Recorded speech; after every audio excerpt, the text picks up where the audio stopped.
All right, what we're going to do now, we've got this fabric wrapped around, and all we've got is just a tack strip on it. And, you know, one of the good benefits... This has been wetted. And that's been wetted with thin glue, so it won't fray when we cut it. And one of the benefits of the AirTech process and AirTech glue, there is glue on this. It's dry. This glue's been dry for an hour. If this glue is dry for another 10 days, you can come back, wet through that fabric with acetone or thin glue, and it'll still reactivate and stick to it. You're not having to put, you know, wet glue and mash fabric into wet glue. So what we're going to do next is, I've got a tape measure, and I like to just go, because this is we know the leading edge is straight, it's right against the spar. I will go down and find, you know, I'm going to trim off about 3/8 of an inch or 1/4 of an inch. So I'll go and I'll make a pencil mark all the way down it like that. So we're going to have a nice straight line. 5.5. All right. And then once I get all the pencil marks done, then I'll take my long straight edge, and it's just a piece of scrap aluminum, and I'll draw a line, just a pencil line. And a lot of people say this is overkill, it takes too much time. This is just what we do at Central Arkansas. We've been doing it for 30 years. Now, once I get the line drawn, I will take, because I don't want to cut a razor against this leading edge and make a mark in it. I'll lay that under there. I don't have another long piece. You can have 2 long pieces, and I'll just take my ruler and a razor blade and just go down it and cut right on that line. And of course, it's already been pre-wet with a little thin glue, so it's not going to have frays. Once that's done, we will glue from here out with thin glue. And then this, we're not worried about. We're going to shrink the wrinkles out when we do the bottom side, then we'll embed that with glue. Okay, we've got the glue glued to the center of our tip. And like I said earlier, we're just going to come up to about right here. You know, we'll pick a line after we've got the fabric wrapped around it. We'll draw a pencil line and razor cut it. But I've got my iron, and instead of trying to worry about working wrinkles out, I've got the iron turned up to probably, you know, 325 or so. I'm just going to hold tension on the fabric, and I'm going to work it around with the iron like that. And you're pulling with your other hand, you know, and pulling those wrinkles out. And you can see how it lays down real nice. And the heat will it'll kind of stick that to the glue. It's not stuck real hard, but it'll hold it in place for you. And you're going to work all the way around it.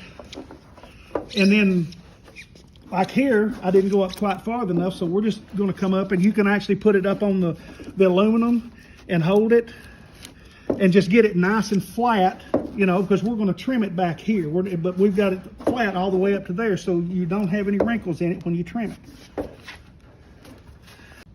All right, here's the other wing that was done the other way. And they've got everything perimetered all the way around, and it's ready to, well, it's not really ready. You want to go ahead and come in and get your 90-degree marks and get this glued down. You'll probably flip the wing, because we haven't got the other one shrink yet either. So do basically the same way on the other one, pulling it around and gluing it in the same process of taking the leading edge around. But you'll want to, before you shrink anything, you want to make sure that you're not just glued on this, because it could pull loose. You'll go ahead and get your wrap around and mark it with a pencil and get it glued. And what they'll do is just get a light shrinking on it, and that'll have everything will kind of move around all these spots, and everything will pretty well be done moving. Then they can go back like they did on the first way of laying it down and mark and let things kind of lay down on it. And when it does, it's going to look like there's some slack has gained, but we know everything is true because it was done around the perimeter. Once you cut everything and then lay it down and then glue everything around these, then you're ready to start your shrinking process. All right, I'll flip the wing over, and I'm going to do the first shrinking on this side so I can get everything tight enough to mark my edge all the way around where my next piece of fabric is going to lap around where to put glue. And I have shrink everything on the front, and I'm just going to take acetone. And the way AirTech works, once you get a couple coats of base down, acetone will, or either that or the glue reducer, either one, will activate it through. Just take a paper towel or something like that and roll it up. And don't think that this is glued down. It is glued down, but we're going to put more thin glue and a thick on this because the other fabric's going to wrap around. Anytime you're bedding glue in like this, you're taking a reducer through the fabric and activating the glue, and the only glue is going to come up just so far into that weave. You really want to be taking some thin glue that direction to encapsulate it. These little hollow areas where the screws has pulled it down a little bit, you can do two different things here. You can work all of these in and make them glue solid, and that's I guess the proper way to do it. But a lot of times, if it's just a small little oil can, I will go ahead and let it bridge across like that because there's going to be another piece of fabric come up, and it just makes the wing look smoother. When you work all these in, that's good, but you see every little roll of the wing. So I just leave it because there's going to be two pieces of fabric over that, and it's just going to be maybe a little hollow area, just like there's a hollow area out here. And then it's going to get a tape right there. So it's going to have plenty of protection. You just want to rub everything down through. And if you feel a little bump of glue or something, a hot iron just to flatten that out. All right, I've got my top piece laid down. I got it squared just like we did the bottom. I'm tacking this one along the leading edge so when you flip it, it'll stay in place. I mentioned before about covering the root to have something, you know, this can come out and then you have to try to get it around that rib. That's why we like to go ahead and cover this bottom first and get it stretched and glue it along this edge. Then I cut it out about 1 inch. Then I just cut these little reliefs, and you've already re-primed the glue right here with 2 coats of thin, or maybe 1 thin and 1 thick. And the easiest way, once you have the base down and it's dry, I just go along there and pre-wet the bottom instead of doing it through it. When you wet it through, it wants to keep flopping up, but if you reactivate the bottom, it'll usually lay right down into it and it'll bed right into it. And then you can come back with an iron and break that corner off. And that gives you a 90 degree for when you're stretching it, that it won't try to pull loose from the rib. All right, I got the wing back upside down now. This was the first side that I shrinked it down to probably the first shrinking.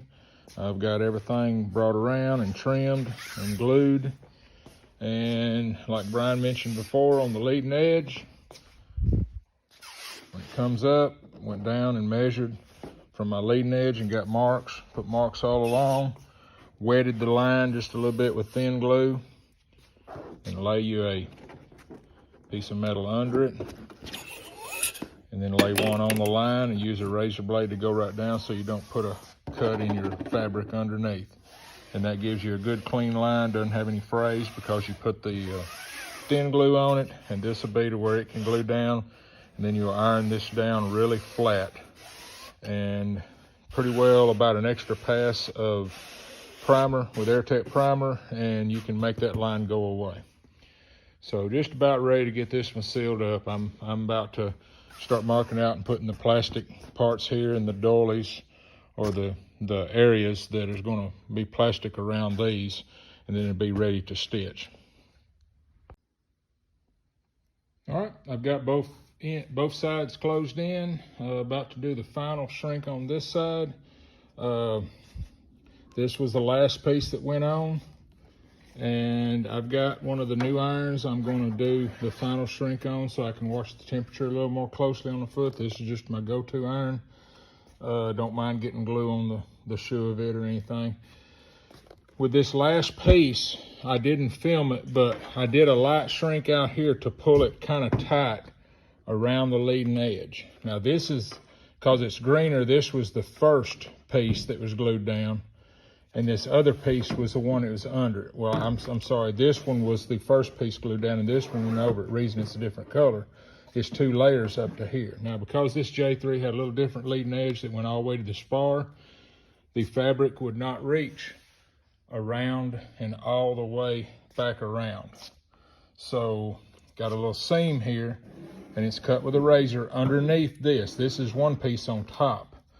But once you stretch it, take a rag with a little bit of acetone and activate it through, then go back and before you put the final brush coat of thin glue, there'll be little places that might be a little hollow. And what I'll do is just turn the iron up and just roll it around, and that'll shrink everything down so that when you put the final glue on, you can see that little hollow place right there. What I do is just bring that iron up against the aluminum real hot, seal it off, it sticks it down, plus it stretches it at the same time.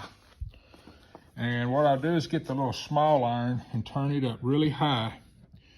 And since this is one piece over the bottom piece, I'll work that down and just rub it all the way down that and flatten it out.